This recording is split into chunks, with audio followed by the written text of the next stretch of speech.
Holy fuck, boys, I think I might have to practice some drifting inside today. This is a little too chilly to be working.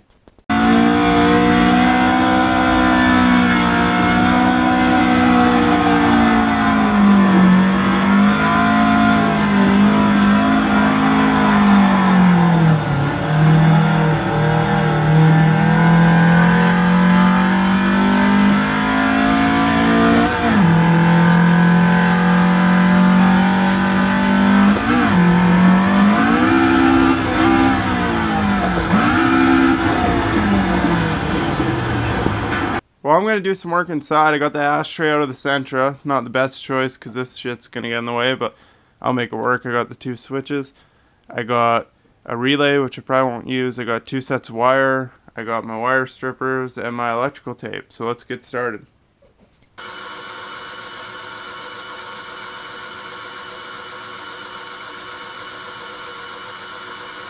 Oh.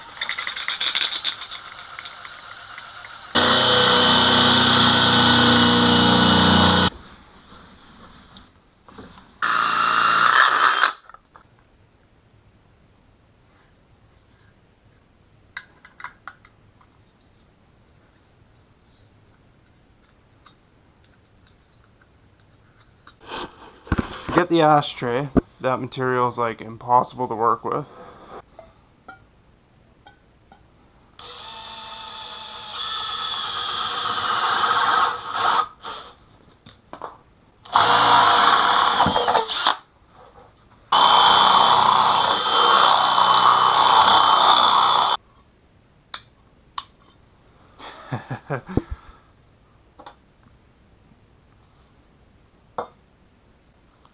So that's the first step. This material is much nicer to work with than the ashtray. You got both your switches now. Just drill the bottom out of this.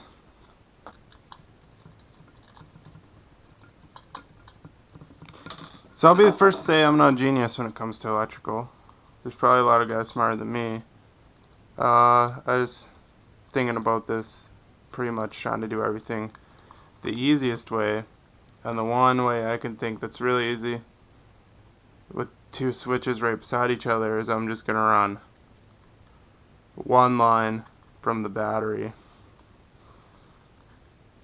So like one 12-volt line straight off the battery, and I'm just gonna put a little jumper piece between both switches, so that way there should be a 12-volt source for both sides with only, essentially so I don't run two wires, because that'd be a waste of time.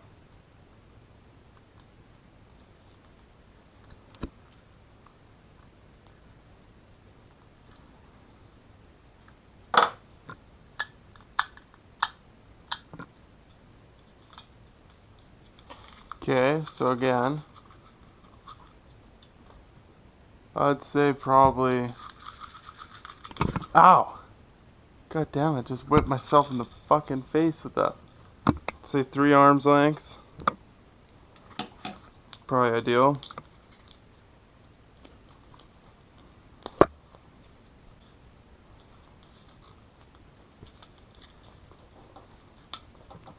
Now, typically you'd measure this out and, you know, do it properly. However, I don't, it's fucking cold out, for one. What did I do with that little screwdriver? It's really cold out, so I'm just gonna put these lines on, tape it all up, and I'm just gonna wait for a warmer day to put it all together.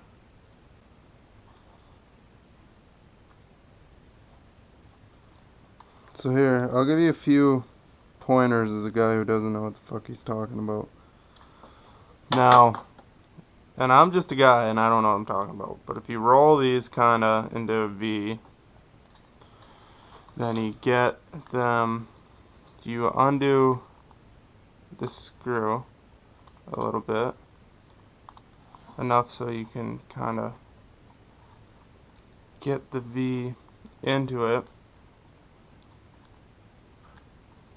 You can use your screwdriver to kind of push the copper around a little bit. Then you tighten it up.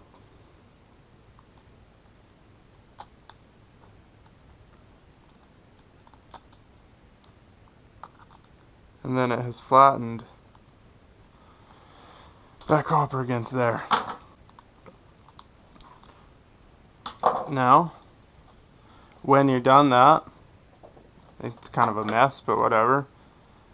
Cardinal rule is to wrap it with some electrical tape. And I mean, if you have good faith that you did everything right, you can really go to town with this stuff. If you're not 100% sure that you got your wires right or you like the way it's set up, I would advise not taping it up until you kind of got everything in place and ready to go. Here's the dip switch in all of its glory. I'm not going to put it into the center yet, as it's really cold today. I don't know if the footage of me building it turned out at all.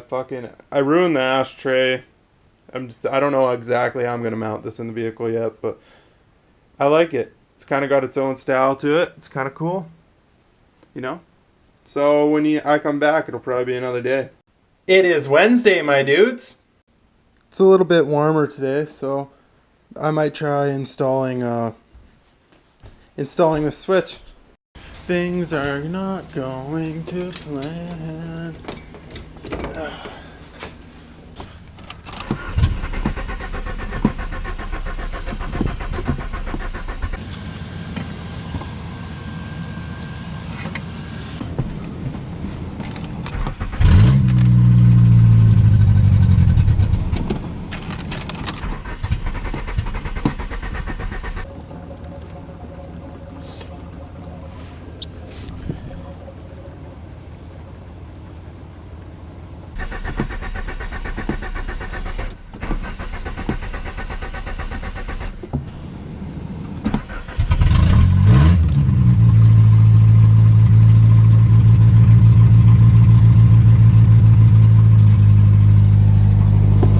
What are the odds that I parked this thing with an actual empty tank to the point that it won't run or idle after? Like, that's fucking... Never had that happen to me before. Okay, so the first step... Fuck, I don't know how much light is going to be in here, but it's to install this somewhere where it'll be out of the way. Huh. And the old ashtray might work. Maybe I'll go for that. Here, this is annoying. 21. It's a good match for the interior.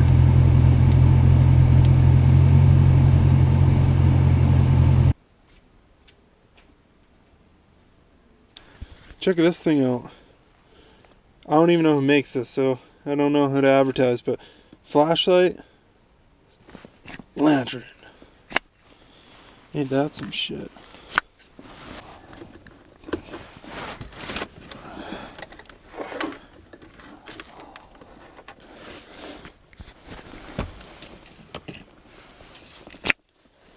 Something like that for now. And then we got quite the mess, but we'll make it work. So for the next step, this is going to be our power wire. So I'm going to untangle it from this giant mess I've made. And it, oh, that's not very much. Hopefully we have enough to get far enough.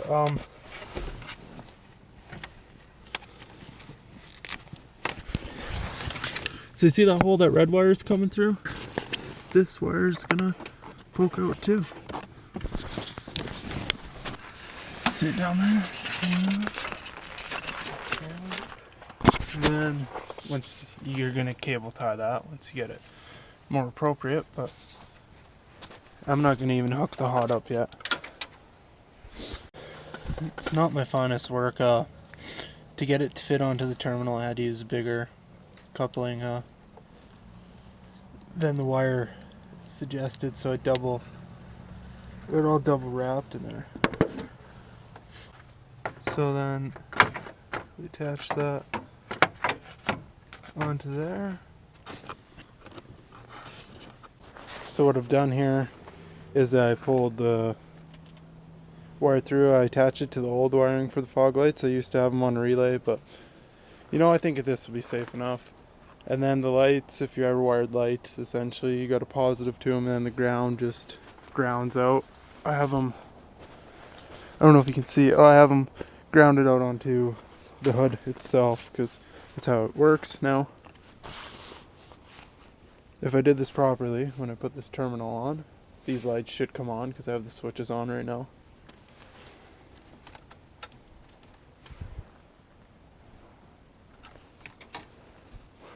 Sick. So this is actually relatively important.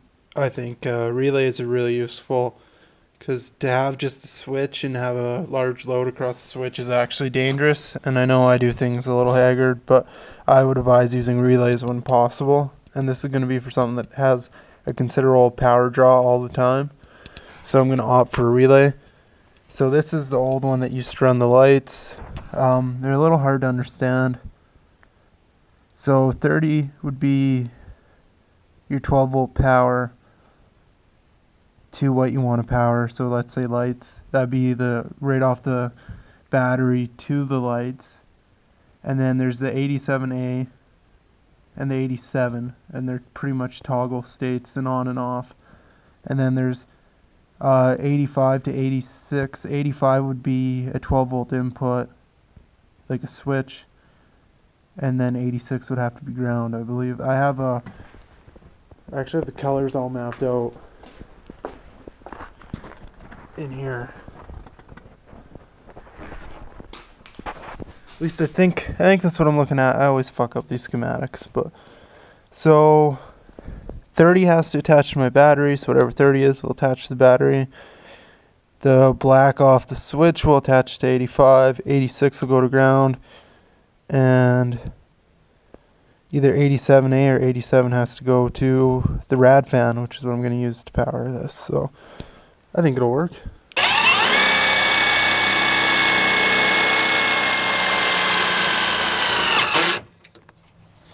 Got the relay wired up. If I did this right, when I connect this terminal, this fan should come on.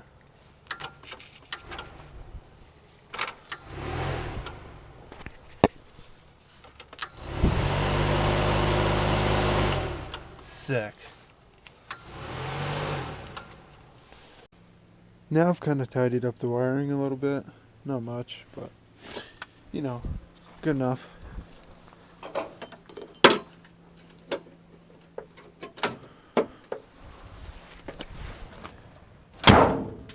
We're going to figure out which part of the dip switch does what. So that's my lights. So I'm going to write, that's pretty bad. Probably because it's cold. I don't know if you can hear that, but the fan just turned on. So put an F.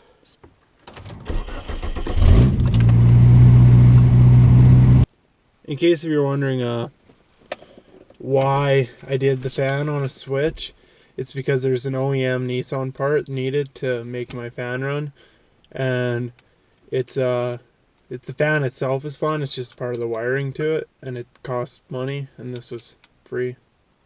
So yeah, sorry I didn't show you a whole bunch. It kind of got dark, and I don't know how the quality of this is going to turn out. So we'll see what makes the video and what doesn't. But wiring's pretty easy. Don't be afraid to try it yourself. Just start with something easy like lights. Just even you take a battery like out of a vehicle and just try wiring something off of it and seeing how it works. I mean, it's only 12 volts, boys. It'll be fine.